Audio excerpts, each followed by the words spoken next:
Become a good reader. All of the successful people I know and work with around the world, they're all good readers. Curiosity drives them to read. They got to know. They just read, read, read, read, read, read, read, read, read.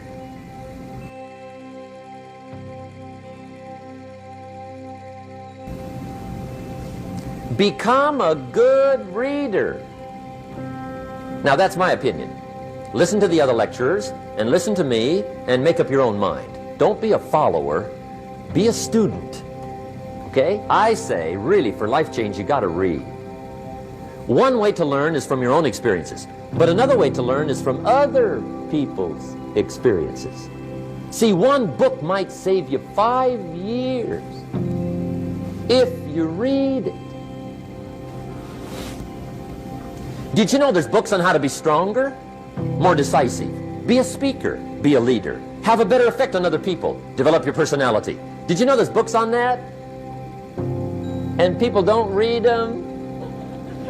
How would you explain that? And they can read? Did you know that hundreds of successful people have written their stories in books and they wrote down how they did it and people don't read it? How would you explain that? The guy's busy, I guess. You know, you get tied up. The guy says, well, yeah, you work where I work, but the time you struggle home, it's late. You got to eat a bite of supper, watch a little TV, get to bed. You can't sit up half the night reading, reading, reading, reading. And the guy's behind on his car payment. Good worker, hard worker, sincere. But you got to be better than sincere and work hard. Otherwise, at the end of your life, you'll wind up cold, stony broke. You got to be better than a good worker. You got to be a good reader. The whole world is governed by laws. The universe, in fact. Laws. We call it the law of electricity. We call it the law of gravity. There's mathematical laws, there's physical laws, speed and velocity laws, agricultural laws. There's all kinds of laws. Now that we find ourselves on the spinning planet, you just have to learn what I call the setup. Learn the setup. Life's setup. Now, we didn't set it up, but we're here, so you got to learn it. And we should learn the setup for 2 basic reasons. Number 1, to keep from getting hurt. It's one of the major reasons for learning, so you won't get hurt.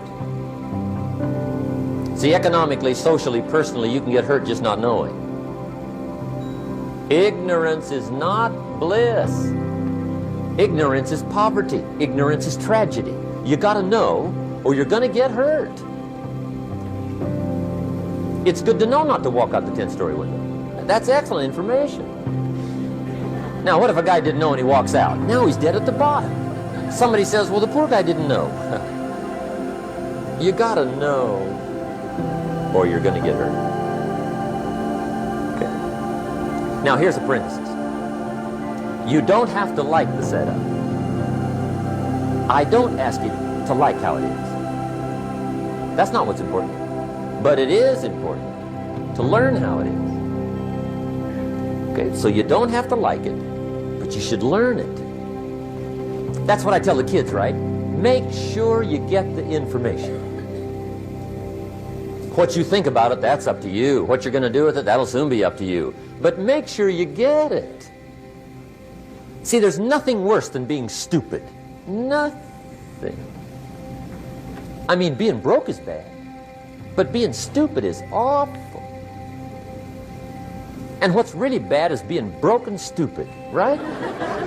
That's about the end of the world. I mean, there isn't anything much worse than that. Unless you're sick. Sick, broken, stupid. I mean, that is it, right? There's nowhere else to go. So make sure you get the information. It's key. You don't have to like it, but learn it. If this big monstrous thing lifts up in the sky, hangs there for a little while, cuts loose, comes crashing down, boom, shakes the ground for 5 miles. And then this big monstrous thing lifts back up in the sky, hangs there for a little while, cuts loose again, comes crashing down, boom, shakes the ground for 5 miles. It just keeps doing it, this big monstrous thing. lifting up, and then crashing down. Boom. Now, you might come along one day and say, that's got to be a stupid arrangement, which is okay. You're entitled to your opinion. But the first thing you should learn to do is get out from under it, right? That's number one. You might have a great moral argument. You might want to shake your finger at the sky, but do it from over there, right? So you don't get smashed. It's called your basic smart. So number one, learn so you won't get hurt. Whether you like it or not, learn. Now here's the second reason for learning, the setup, to benefit. It's called the plus of life. And that's what life is, right? Both minus and plus. The minus is tragedy, heartache, misery, failure, unhappiness. But life is also happiness, prosperity, good feelings. So here's the key. Learn to get on the good side of the way things work.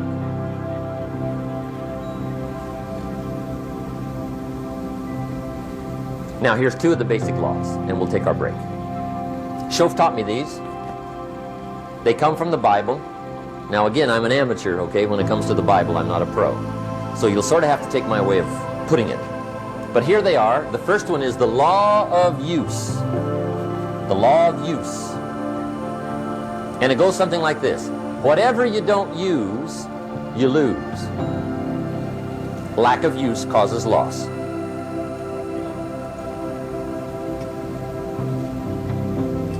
On this planet, maybe not the next one, but on this one, if you tie your arm to your body, leave it there long enough, you'll never use it again. It's over for the arm. Now, it may not be over, but it's over for the arm. The only way to keep the use of this arm is what? Keep using it. If you quit, you lose automatically. They don't bring it up for a vote. You lose automatically when you quit. Now, the same thing that goes for your arm goes for your brain, mentality. The same thing goes for all the human virtues. Ambition, unused, declines. Strong feelings, unused, diminish. It doesn't grow, it diminishes. Faith, unused, decreases. It's a law. Vitality unused diminishes. Energy unused decreases. The guy says, well, I'm going to save up my energy. You can't do that. That's like trying to save today, put it on the end of the year. See, you can't do that. They'll come take you away. If you don't use today, what? It's lost. The guy says, well, I'll work twice as hard tomorrow to make up for it. See, that's foolish. You could have done that anyway. Today unused is lost. A talent unused is lost. An ability unused is lost. So here's one of the key expressions of the evening. Take a new inventory of yourself. Starting tomorrow, new project. Take a new inventory. And make sure that all of your talent and ability and mentality and ingenuity and vitality and strong feelings, faith, courage, make sure that all you've got's being used. Otherwise, you lose. Now, one of the best illustrations of the law of use is a Bible story called the Parable of the Talents. The Talent story. Interesting story if you haven't read it in a while. Just review it. It's a good story. An ancient story. It says there was a master with 3 servants. He got them together one day and he said to the 3, I've got these talents. And in those ancient days, a talent was a measure of gold. And he said to the 3 servants, take these talents and see what you can do with them while I'm gone. He said, I'm taking a journey and I'll be gone for a while. When I come back, we'll get together, go over the book, see how you did. He said, here's 5 of these talents for you. 5. Here's 2 of them for you. 2. And here's 1 for you. 1. The master said, take those talents, see what you can do with them. When I come back, we'll get together, we'll go over it all. The servant said, okay, master takes off. According to the ancient story, the master comes back from his trip. When he gets back, he gets the 3 servants together, and as he said he would, he asks, how did it go with those talents? You were 5. What happened? That servant said, well, I took the 5 talents you gave me and I put them to work. A little shaky at first, but he said things finally got rolling. And he said, I poured it on. And he said, my talents grew to 7, 8, 9, 10. He said, I doubled my talents from 5 to 10. Books will show. Master said. One heck of a job. Or something like that. He said, I gave you 2 talents. What happened? That servant said about the same thing happened to me. I put those 2 talents to work, poured it on. They grew to 3 and then to 4. He said, I doubled my talents from 2 to 4. Books will show. Master said. Well done. He said, I gave you 1 talent. What happened?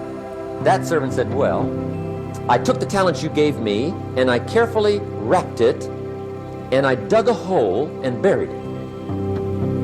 And camouflaged it, I suppose, so nobody would steal it. And he said, fortunately, nobody got it.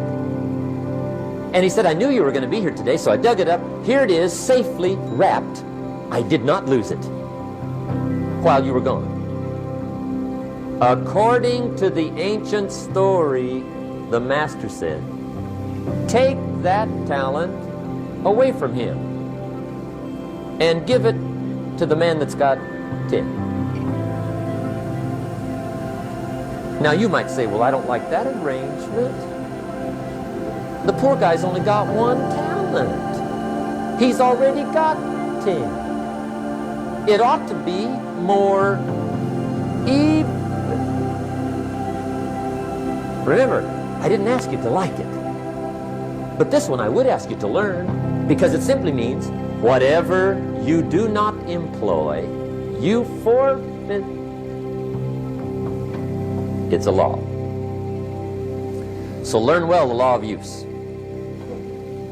Now here's the second one, and we're going to take our break. Second law from the Bible.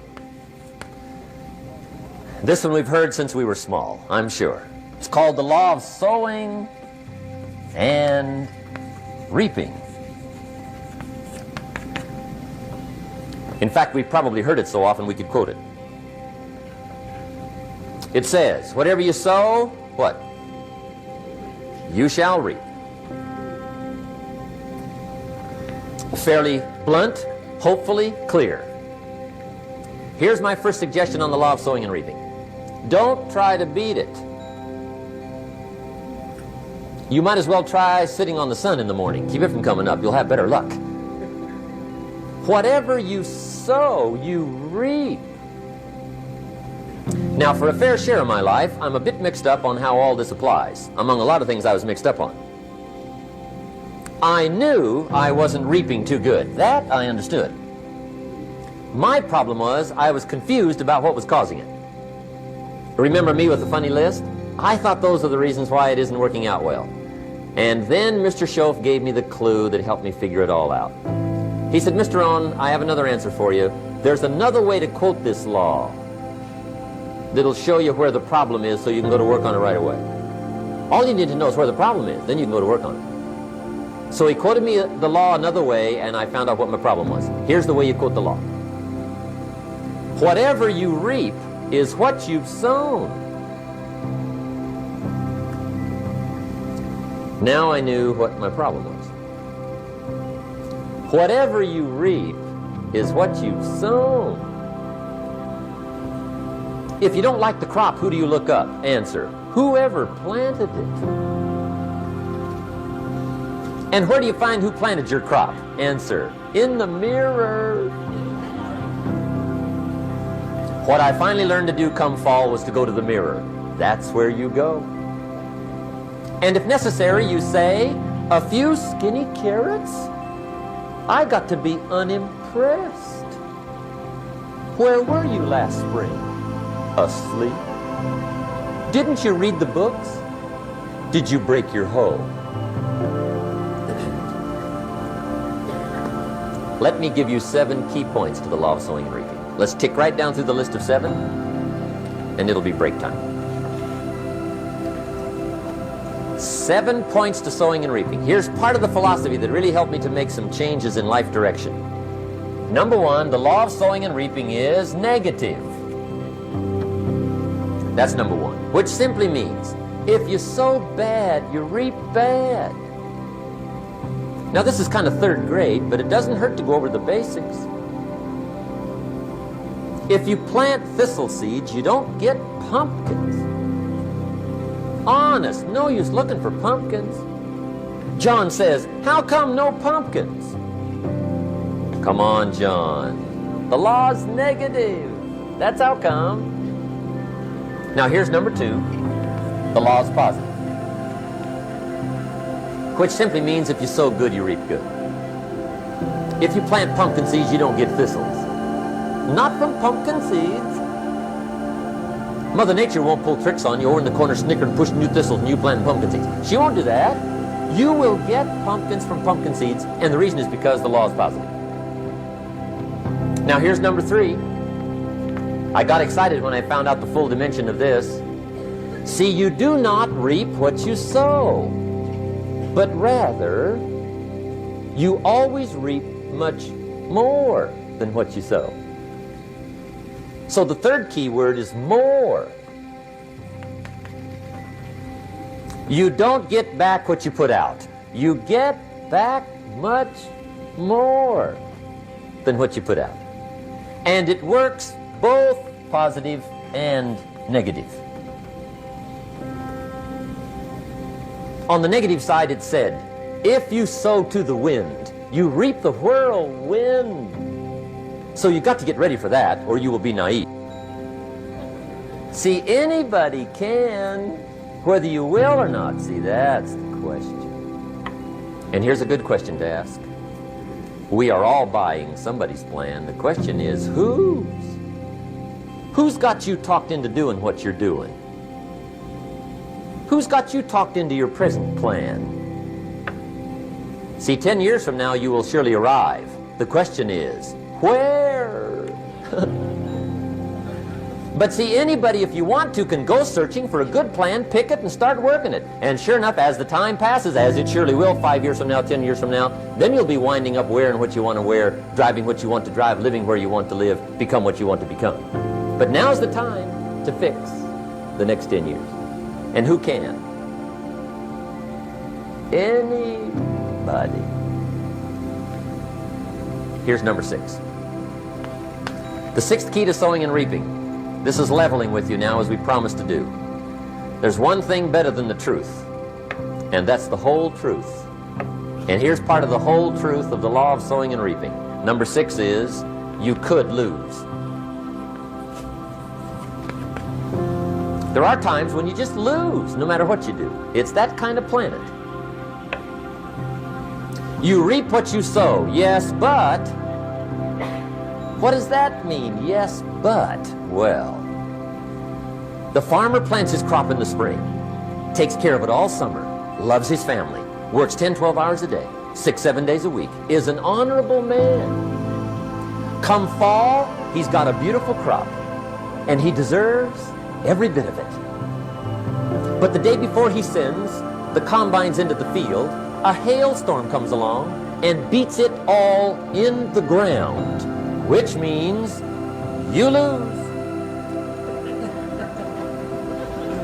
Somebody says, well, what did he do wrong? Answer, nothing. It's just that kind of planet. Sometimes it's going to hail on your crop and rain on your parade, so you got to get ready for that or you will be naive. That's just part of the life arrangement. And don't press me why. I was not in on some of the original decisions here, so I don't know how it got set up. But there's just times, sometimes you lose. That's part of life. But now here's number 7. The 7th key to sowing and reaping.